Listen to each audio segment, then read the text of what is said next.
Today, we have the pleasure of welcoming back my friend Gus Tai, who has been here many times before. Last session that Gus was here for earlier in the fall, we started a discussion that I decided to double click down on. So today and the next week, we're going to double click down on startup ideas that are driven by AI. So I invited Gus back to brainstorm. Gus and I have a long history of brainstorming, and we just want to bring some of that private brainstorming to you so that you can participate in it, ask questions, and also share in that brainstorming. Gus, welcome. What a great fun to have you back. Oh, so delightful to see you, Shamana, and I'm looking forward to the discussion. So, Gus, I don't know if you saw the 60 Minutes episode that happened just this past Sunday, where Khan Academy was featured, Salman Khan, and OpenAI was featured.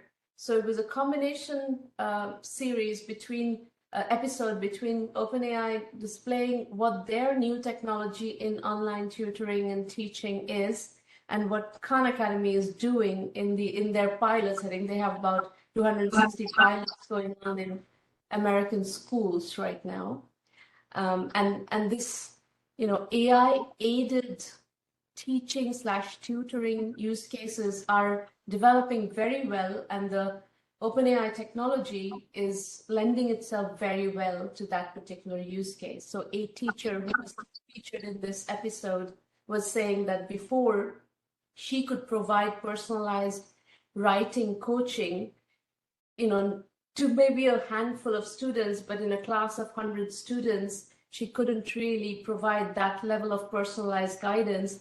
But with this technology, every student is getting this deeply personalized guidance about how to write, about chemistry problems, about, all the different aspects of teaching. So I think this is all going very well.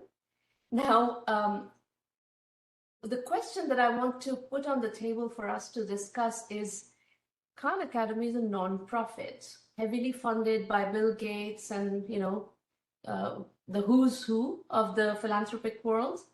And their product is also very evenly priced, very modestly priced, I think at a per student basis that school districts are paying for it. And this is happening mostly in public schools. What is the private opportunity in this kind of human-centric, AI-enabled teaching and tutoring at scale around the world? So I want to continue on our global theme. There's the issue of languages, there's the issue of penetration, availability. All of that is on the table. What can we expect to see? What encouragement can we provide to entrepreneurs to go in this direction?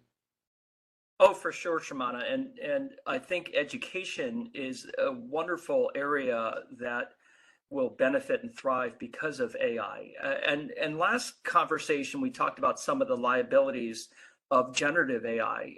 One would be that it produces hallucinations. Another is that it could create results that are atypical and may wind up being violating norms that the conditions are sensitive to.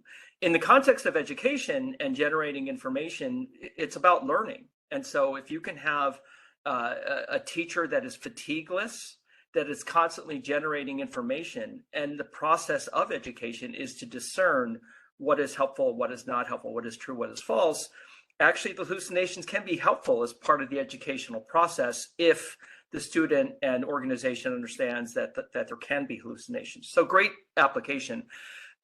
With respect to your question on private activity, there is already private activity. I believe that there's a YC company called Speak or Speech. I apologize for not Speak. Speak is on my list of things to discuss actually today. Speak is a very interesting company. Let's get to Speak. Speak. I can summarize what Speak is doing. In language learning, if you're, I don't know how many of you in the audience are users of Duolingo. I am an avid user of Duolingo. I have become fluent in French by doing Duolingo on a daily basis since the beginning of COVID, I decided to just make this part of my almost meditation practice, and I have succeeded in becoming fluent in French using Duolingo. Speech is coming at language learning from a speech point of view.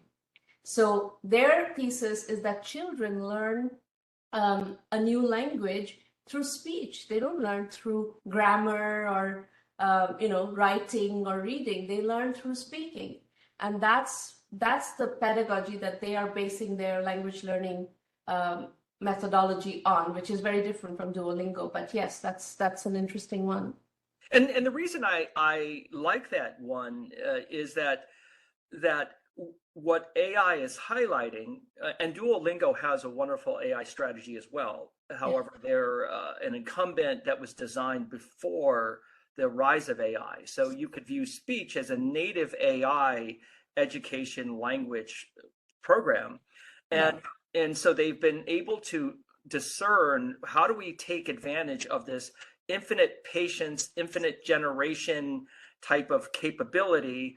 They could add personalization, and then they could build the similar types of technologies of what Duolingo has, which is a similar type of a platform that has methodologies that can be repurposed for languages. So they do it first for English as a second language because there's more proven market for that economically, and then move to other categories and serve niche categories very efficiently.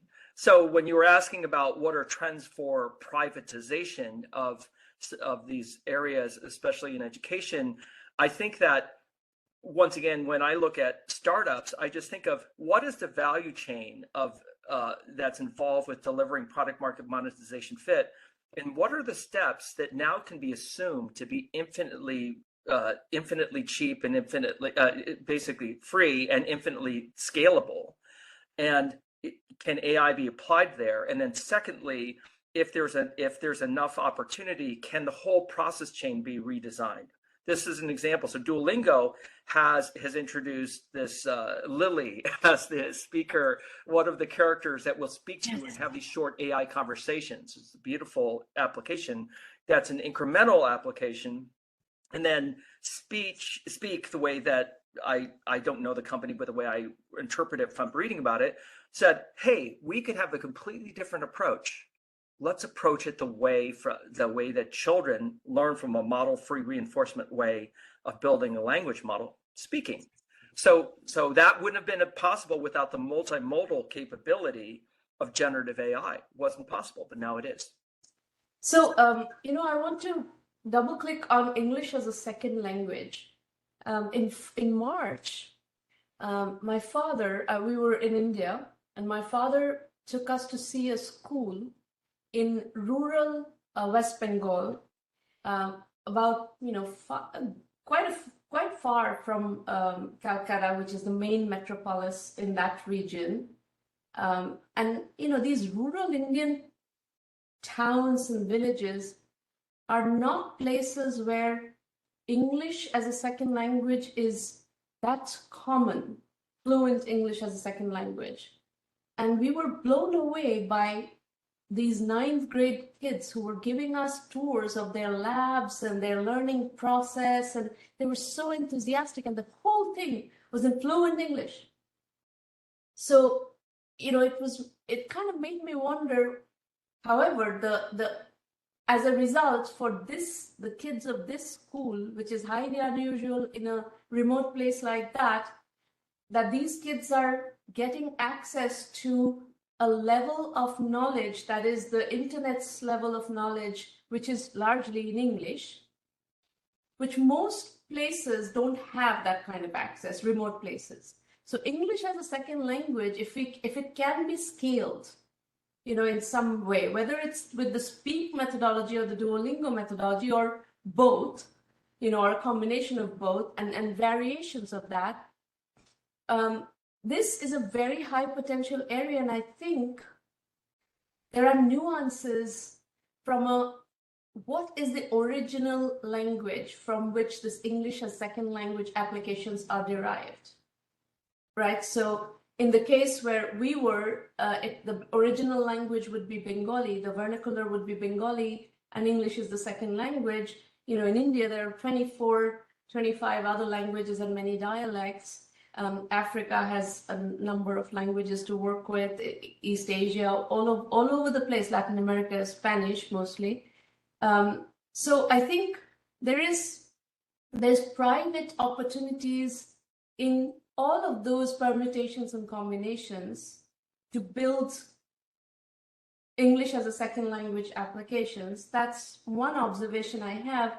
The second observation is on pricing, right? So the pricing that works, if you want to scale something, what works in America is not going to work in rural India or rural Africa or rural, Latin America, or rural, East Asia.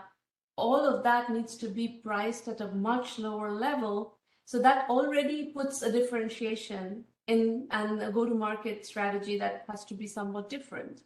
So it looks to me as if this whole, as though this whole domain of personalized tutoring teaching has many different segmentation possibilities around which new companies, new private companies can be built, and many of them can be scaled to significant levels. Do you agree?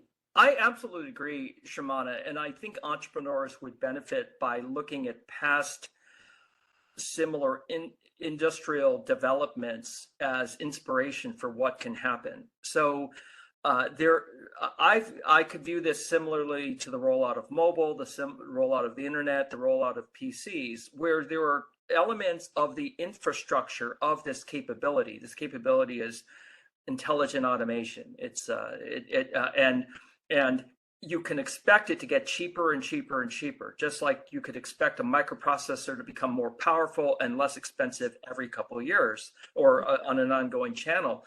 So today there's a higher cost for having this patient generative teacher that is really the core and crux of how people learn. So when people learn, they learn because they have intentional practice that's customized to their needs, and they put in the repetition. So it's reinforcement learning. That's how we learn most of our skills. Yes. And so now we have the availability of someone who's fatigueless that has a certain cost, but the cost is declining. And so the business model is, what is the ability to monetize it today against the cost structure? And today there's a higher cost. And today English as a second language would support that. But if you have an open LLM model, which is Facebook is helping to drive that cost to be very, very inexpensive, the internet, the phone provides infinite distribution, which allows this reaggregation so that you could assume this capability is basically free. So down the road, you could charge 1/20th of the cost of English as a second language and have a viable business model because of the efficiency of aggregation of demand against a single platform of capability. So I think from a startup hat, it's just like, what are the windows of opportunity and the pricing pressure, the deflationary aspect of the supply of the capability you're offering, and how do you make sure that you don't get replaced by someone who come in with a cheaper cost structure? So there is one other vector we need to consider in this, which is the human-centric element of this. Mm-hmm. The history of education is the human provides all the content, and for a rural India teacher to teach English as a second language, he or she has to know English as a second language from that particular language, whatever is the vernacular in the region first. But in this model, we are eliminating that requirement. Are we? Actually, let me ask that. Are we eliminating that requirement? Does the teacher need to not know what is the role of the teacher in this? Is it human as a guide on the side instead of sage on stage? And what is the requirement of that teacher? Because that teacher is going to still be a bottleneck. If the requirement is that the teacher knows, then it's still going to be a bottleneck.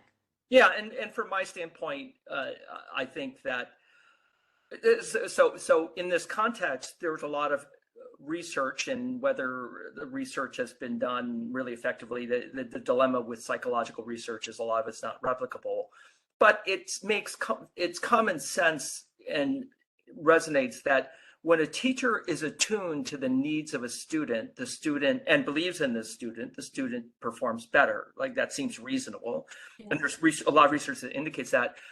This attunement, I would argue, is easier to do with where generative LLMs are heading. So the personas of these LLMs that are fatigueless, that Yes. are informed around how to use the right language, and are deeply, deeply patient. They aren't fatigued by staying up late the day before, and so forth. That there's going to be much higher consistency and much greater opportunity to switch from persona, to find the right persona of the LLM for the student. So I actually think that in this particular case, I would expect for it could be the majority of students, they'll find LLM personalization on a persona a better form of education than an individual. One side note, it's interesting to reflect upon what is this element of human to human connection, which is real, and energy and trust that comes from us being social beings. And I believe it will be a while before we would want to replace a physical doctor, with an AI program in many conditions. I believe it will be a while before we'll want to replace a pilot from a plane with an algorithm. But we've replaced a car with how we have driverless cars. So it's really just a matter of acclimation and understanding what is really the value from a human versus the value from an intelligent algorithm. Well, there's also the question of what is the role of the school, Yes. right? School performs the function of daycare, also daycare and childcare, while the parents can go to work. And, it also has a tremendous social function of the playground or playroom, playmates, the social intelligence that develops from children being together at school. And all that kind of needs to be managed, administered by human beings. So if the actual learning of English as a second language, this is the example we are using, it doesn't have to be English as a second language, it could be chemistry, it could be physics, it could be anything. All that, the actual personalized learning with an infinitely patient, highly personalized teacher, that part can be automated and augmented with AI, but that social, classroom management and all of that still needs a teacher. And, just administering the whole process of being in school all day long needs to be managed by teachers. That's kind of how I'm seeing the evolution of schools. So yes, what you said resonate with me, Sharmana. I'm more familiar with American history of public school systems rather than other countries, but from a public standpoint, there was a lot of policy push at the turn of the 19th century because of child labor laws and the pushback against having child labor, and then the requirement then you need to have a babysitting methodology for children if they're not working in the factory.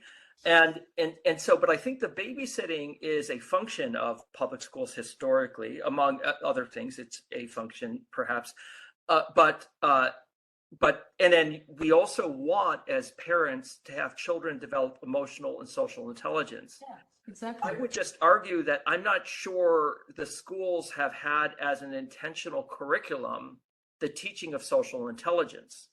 And there are many other methodologies of education and social intelligence. What is her name? This woman wrote The Nurture Assumption as a meta study of psychological papers, arguing that social intelligence comes from engaging and playing with your peers. Mm-hmm. And so that takes place in school, that takes place out of school. So I felt that school systems had a deficit regardless of teaching as much social intelligence and emotional intelligence as I would like to see. Yeah. So that could be enhanced. It could become more of a structured, intentional way of teaching children social intelligence. And I think this is becoming a big problem because with the advent of smartphones and social media, social behavior has changed, not for the better. And there is a lot of mental health problems that are coming into surface right now that needs to be dealt with. Beautiful point. I mean, Jonathan Haidt is the professor who writes about a lot about this and has been an advocate for removing the phone from the school system. And so what you're highlighting to me is that whether the schools have had an important informal role in promoting social and emotional intelligence, and because it's been informal generally, technologies have allowed that capability of education to erode. And so let's acknowledge that. Let's change the area, change the conditions. Let's add in different curriculum to reinforce that type of education, which is very valuable. Now, the equation starts to change as we get to higher education, right? There's, the big experiment that came out of MIT and Harvard edX, which started putting all the lectures online and so on, was the beginning of these massively online curriculum. But today's technology can go much further with all this personalization and all this generative stuff. And but the same model of children being able to learn more with that personalized, infinitely patient teacher, professor in college it still works, still holds. Yes, it does. As you were saying that, Shermana, it highlighted this, that there could be a fragmentation of this norm setting of what it means to be a freshman or a sophomore, that there isn't, that if people are on their own pace prior to college and then within college, it may lead to individuals becoming more specialized in terms of skill, and then losing their connection with each other or commonality with each other. So it'll be interesting of what is the role of a college and university going forward. And I know in Silicon Valley, there's a lot of discussion around that, and perhaps a resistance to valuing a quote liberal arts education. But there are benefits to have a shared experience for citizenship and for society. Yeah, and what is the curriculum? I think your point about liberal arts education is incredibly valuable. I mean, if there is no liberal arts education as a requirement, then we will get droids and with basically with no empathy, no ability to understand human emotions and how human beings operate with each other, and they will not be able to formulate relationships, and as a result, they will have very unsatisfactory lives, which already is the case in Silicon Valley. It's that there is wisdom through experience, and wisdom can derive based upon looking at the past and learning from the past, and we are in such a disruptive environment with technology and with AI. This is a major revolution, and it's neat to explore the future, but let's not forget about past benefit. And one of the past benefits is we are a community, we're a society, we can be enriched by history, by literature, by the arts. It's a type of training that would be opaque to us if we weren't exposed to it. And yet it helped just through history. We know that it rounds us out. It provides a lot of benefit that you're pointing to. And so I hope that I see trends of more myopia in certain ways, or specialization, and it would be helpful to have. Skill and no wisdom is what I see. That's a reasonable point of view from my standpoint. Yeah. But part of the problem is also society is not prioritizing wisdom. Society is prioritizing skill. Society is compensating skill at very high levels, and wisdom is kind of an afterthought. And that's the society that we are building, and it's a real problem. And hence, Sharmana, like one area that I focus reflecting upon, not directly about startups, but involves startups, is that indeed it feels that way to me, what you said. And of course, there could be a richness of opinion here. However, we are at this juncture of a disruptive form of technology, which can be applied in beneficial and injurious ways. How do we use AI to cultivate wisdom and cultivate a wisdom culture? And so I think from a optimistic, realistic point of view, there can be this development. Now, is that a for-profit startup or a nonprofit like a Khan Academy? I don't know, but it can be used as a tool to accelerate wisdom, and I'm hopeful that happens. Well, what you again, going back to looking at history, how has the practice of wisdom evolved from, for centuries? It is through the spiritual groups, it's through the religious groups, the churches, and the Buddhist temples and meditation centers and so on and so forth, is how the formal practice of wisdom has come about. As you know, I'm a big believer in literature as a source of wisdom. That is not necessarily a well practiced point of view. The religious and spiritual groups is a more developed point of view and a developed institutionalized form of imparting wisdom. Now, that model, that construct could translate into AI, conceivably.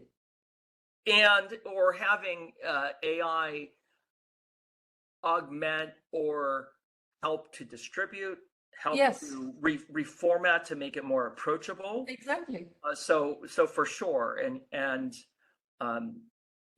so like even this notion of, if you had part of wisdom is having experiences and appreciating that life isn't black and white. Much in life is not black and white, and so it requires judgment with experience. And having a fatigueless mentor who's pointing to examples, or sharing, or helping to inquire, to ask questions, to keep framing back of like, wisdom is seeing the black and white in the gray.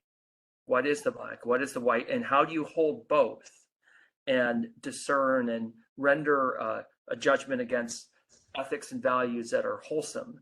That I could see a type of tutoring that could be very effective using AI. And is there a scenario in which that can be a basis for-profit startups? The approach I've been thinking about it from a commercialization standpoint is that for startups, and I'm sure you've given this counsel, it's oftentimes easier to focus in on being a painkiller versus a vitamin. Yes. And just because of the acute need, you pay for the need. So if you said, well, there's wisdom, and what does wisdom solve? It might be more of a vitamin. It's important, but less urgent. But what are the symptoms before that? And the symptoms before that are this increasing amount of fear, anxiety, depression, worrying, regrets, and so forth, where they might be destabilizing or clearly something that the person would want to work on. And so in the context of providing the right wholesome type of mental health applications and there a lot of work needs to be done to do it safely and effectively. But for people who have extra worry, extra fear, extra regret, engaging in a fatigueless tutor or a fatigueless support system with the right type of human support to make sure, because errors here could be really catastrophic. But that could then be pointing to like, well, part of it is just seeing reality more clearly and understanding that black and white thinking creates a lot of suffering. And so that's an on-ramp into wisdom, I believe. This is interesting. It's a little bit of a diversion, but I recently had an experience with a very close friend of mine who very readily condemned Joe Biden for pardoning his son. And I don't feel so strongly about that pardon because this is a father who has lost 2 children and a wife, and his only surviving son, given that power, is bound to make that choice, in my opinion. I don't know any parent who would not make that choice. I mean, if I do the theory of mind experiment, I don't see any father or any parent making another choice than that choice, given that power. The question is, should a president have that kind of pardoning power? That is the real question. The real question is not Joe Biden should be condemned. But I think the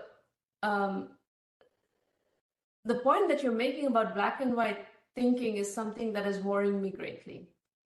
I think there is no process in the education system that addresses the harmful effects of this kind of black and white thinking.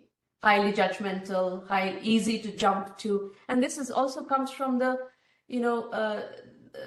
Daniel Kahneman research on thinking fast and slow. It's very easy to judge people instantly without making any kind of thought experiment, any kind of, empathy experiment, and just making a black and white judgment on people. And I think with social media, people are very ready to jump into decisions and, points of views and just condemning people and then generating hatred around that.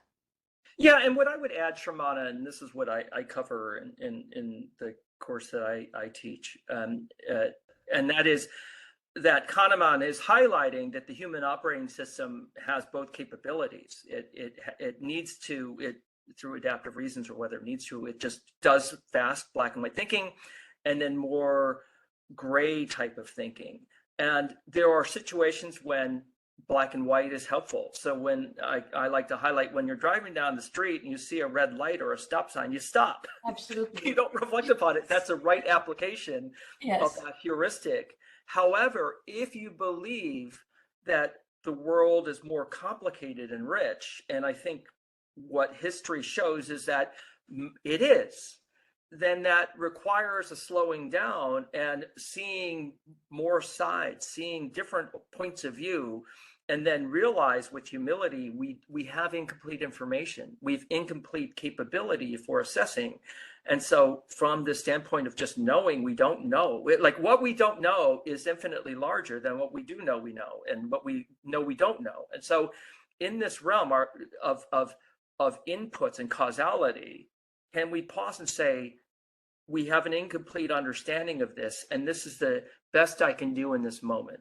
And that is wisdom. And so I think most important decisions are wisdom decisions, not black and white, right or wrong decisions. When it's black and white, it doesn't require wisdom. It's just That's black right. and white. But if you think wisdom matters, cultivate it and train it. Yeah. So, for those of you who are listening and thinking about startup ideas, this last segment of the conversation we've had about mental health training, wisdom training, and all that, this is complex area. If you decide to do a startup in this area, you're going to have to think about what Gus pointed out is this whole painkiller versus vitamin issue. And it is not easy to monetize and commercialize these kinds of applications. So this is much more complicated than building a chemistry application that is bilingual between, French and English, or, something that is much more deterministic, that has much more deterministic paths to commercialization and monetization. So, I have a lot more things to discuss, Gus, but I'm reluctant to open up another big area and then get cut short. Sure. I will say one thing that is a very positive development to underscore in this conversation. When the concept of MOOCs came about, massively online open courseware is the full description of MOOC. people were very excited that, all this was knowledge, lectures from the top universities and colleges are freely available on edX and so on. But it didn't have that kind of impact. Why didn't it have that kind of impact? Because human beings, to be able to study in a self-motivated manner, have to be self-motivated. Yes. And the vast majority of human beings are not self-motivated. So as far as I'm concerned, the kinds of higher education applications, we've just discussed very thoroughly the K through 12, but in higher education, where we're dealing with much more complex topics, much more complex material, I think this is where having the framework of a college or a university, framework of teachers and professors being part of it, having a grading system, a degree system, etc., being part of that construct is actually helpful. And then you augment that with AI that can help, again, with this infinitely patient, infinitely knowledgeable teacher, AI teacher, who can teach each of those subjects at a very deep, very complex, personalized level. That, I think, is still the best model to develop that kind of knowledge. Then a much larger number of people will actually learn, not just the self-motivated ones. The self-motivated ones are already learning. Yeah, your last point really resonates with me. So self-motivated people can learn however they want to learn, and so it's a matter of that the learning is metabolically taxing. We as living organisms learn so that we could engage and act, but learning is inefficient with respect to action, and we're oriented more toward action. This is active inference neuroscience theory, and which I buy into. And so if you're trying to learn something that doesn't motivate us, community gives us energy, and societal norms and culture gives us the framework and support to be able to develop new habits and use historic habits with respect to culture and apply them to have the activation energy to engage in this metabolically fatiguing activity. So I just think the social construct, whatever it may be, is really beneficial to help people who aren't self-motivated in all contexts. Right. So on the education topic, there is one other discussion I want to have, and then we're going to close off this segment and switch to the mentoring session. If we get to a world where AI is automating large, vast amounts of activity, human activity, through robotics, through software automation, AI agents, and so on and so forth, and at the moment the coding is also on the block, right? The coding could become automated, at least to a large extent, 40% automated, and that these are very big societal shifts. What do we educate people for in a world where there is such a huge amount of automation? And I've been thinking about this for a long time, actually. And I think this discussion we just had about teaching and education is one where it is becoming a human augmented. AI is augmenting the human's capacity to teach. So I think there could be a much larger number of teachers who are AI augmented teachers and can take on a lot more and teach a lot more effectively. And I think teaching could and should become a much more active profession with a much larger number of jobs. Gus? So that is a possibility. I think that the trend that arose for me as you're saying this, the dilemma is that with this introduction of a new technology, just like the introduction of the smartphone has really caused the fragmentation of attention of individuals, given that massive corporations monetize people as product, as part of the product, not as a customer, yes, by monetizing attention. AI, as it rolls out, may wind up causing most people to lose the practice of learning. Because if learning is metabolically fatiguing, and then there are shortcuts to learning and learning things superficially versus this deliberative, intentional practice, then it may weaken the muscle for the customer base to want to learn the way you want, that you're suggesting. So I think that this is that for your vision to manifest, it requires a cultural development and movement in that way. Societies have had waves and directionality toward these types of social norms that are more wholesome or less wholesome. I think the direction we're on right now is maybe too tactical of how do we get a skill that allows us to vocationally do something, and in the act of engaging, finding pseudo meaning. But once that job is automated away, like many jobs in finance, financial organizations within a company, right, where it's around manipulating numbers, it's like, what am I left with? So I think that your view, I would love to see happen. I think a lot of stuff has to develop for the culture to have that mindset, and I do believe we're not heading in that direction right now. Not heading in that direction. Yeah, I think that is correct. And one of the concrete examples of what you're saying is that, in American colleges and universities, the most popular major for undergraduates is psychology. When people cannot come up with a major, they identify themselves as a psychology major. Psychology is not, it doesn't warrant having that many majors. Number one, it doesn't have that many jobs, and it's kind of like a cop-out. It takes a lot of work to be a physics major or a computer science major or a biology major or pre-med, and psychology is a cop-out. So your point is very well taken in that the desire to learn complex, difficult stuff is already dwindling. Yeah. Now, which is a good segue into the other possibility where jobs will create or could create is in large numbers is healthcare. We are developing, we'll have this in the next conversation.